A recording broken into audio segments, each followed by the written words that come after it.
Hey guys, in this video, we are going to show you how to fix Snapshot SS06 code in iOS. Sometimes when using Snapchat on an iPhone, you may see the SS06 error code. This error usually appears when the app is outdated, corrupted, or when your phone's storage is running low. It can also happen if the app's temporary files are causing issues.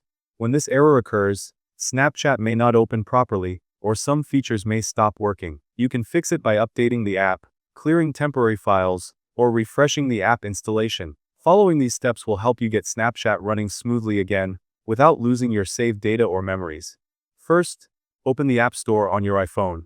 Now, search for Snapchat and tap the Update button if it is available. Updating the app can fix bugs and errors that may cause the SS06 code. After updating, go back to your iPhone settings. Scroll down and tap on General. Next, tap on iPhone Storage. This shows a list of all apps and how much space they are using.